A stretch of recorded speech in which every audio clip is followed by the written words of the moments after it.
All right. Obviously, the big news of this week. Adam Schefter and Chris Mortensen broke the news yesterday that Cam Newton signed a 1-year deal with the Patriots. It's worth up to $7.5 million and is largely based on incentives. So, what does this mean for the Patriots fantasy outlook in 2020? Aaron, why don't you kick us off? What do you think of that?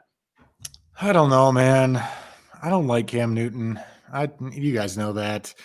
So I have to be careful. Like, I'm kind of a hater, so I don't want to just be like, it doesn't mean anything. The Patriots are going to suck, because I kind of hate the Patriots too. It's an important So fantasy lesson to not put the blinders on. right, I have to be very careful about this. My original take was, I don't freaking care. I'm glad he went there. First of all, I'm glad for a couple of reasons. I like I was just glad that Cam Newton got signed, because I was tired of hearing about it. And I had also traded Jarrett Stidham away for a third rounder in one of our Yes. active drafts this year, plus a second rounder next year. And I was a little afraid. I mean, you guys know that I kind of believe in Stidham. Like, I was a little afraid that he was going to be what I wanted him to be when he was on my team, and then I was just going to be like, I'm an idiot. I traded away Jarrett Stidham, right? Which is how we would say his name in coming years. For a third rounder and a second rounder. And then Cam shows up and I'm like, all right, okay, maybe it won't be that big of a deal. But then the other part of me goes, you know what? I kind of believe in Jarrett Stidham, and I don't really believe in Cam Newton at all. Maybe he outplays him anyways. And I was telling you this earlier, Jordan. The Patriots, Cam he seems washed. Like, he's an elite. The reason I never really liked him is because he's an elite athlete. He's an incredible athlete, and we saw that in his MVP season. He owned the world. It was insane. But he's never been an elite quarterback, signal caller, team leader.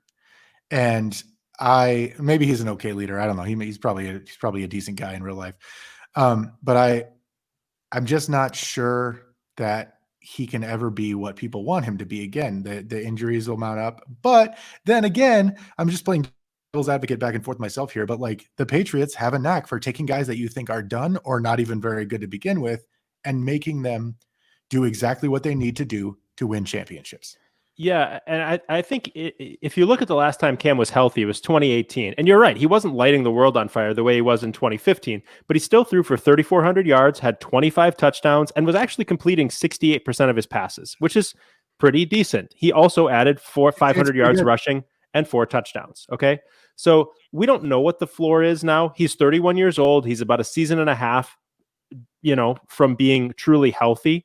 But I am a believer on the comeback story right now. Hopefully you bought Cam when he was insanely cheap.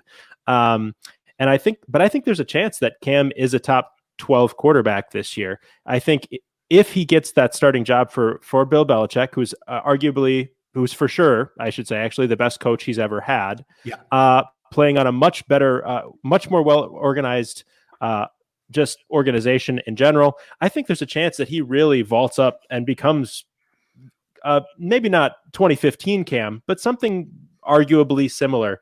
I just thought this was interesting. One thing that I've noticed over the years is Bill Belichick likes to go out and get players that have beat him. Wes Welker is one of those guys. He started out with the Dolphins and just torched the Patriots. And so he went and got him. Now it's arguably not the same situation here, but Cam is 2-0 versus Belichick. And there are quotes, this is, a couple years old now, but in 2017, Belichick said, when you're talking about mobile quarterbacks, guys that are tough to handle, can tackle, can throw, run, and make good decisions, put Newton at the top of the list. And I feel like all signs here points towards Cam probably being the starter week 1. Now, could Stidham still come out and have an amazing camp and win that job? Yeah, he could. And then all of this is moot. But I think I'd be shocked if Cam wasn't starting for the Patriots sometime this season, probably week 1. Matt, do you have anything you want to weigh in on this? Yeah, I think I'll kind of hedge myself between the two. I think it was something that was brought up by Kate. She's a writer for Roto World at FF Ball Blast on Twitter, but I've seen some others talking about it too. Like, is this an ultimate buy low window for Jarrett Stidham? Like, go get him in dynasty leagues for nothing. I mean, right off of this news, 4th round rookie pick. I like, would a Stidham owner do that? Maybe. He could still potentially be the Patriots starting quarterback this year. Like, maybe. We don't know that Cam is fully healthy. if he is fully healthy, he should blow Jarrett Stidham out of the water. I agree with that. He will be the starting quarterback. I think, honestly, oh man, I think it's bad news for Julian Edelman, though, if Cam Newton is the starting quarterback, because on the list of 100 words to describe Cam Newton, accurate is not one of them. Like it just wouldn't be on that list, and that's Edelman's bread and butter, honestly. I think it is exciting, potentially, though, a small boost for the prospects of Sony Michel and potentially Damian Harris if he's given the reins there in that backfield.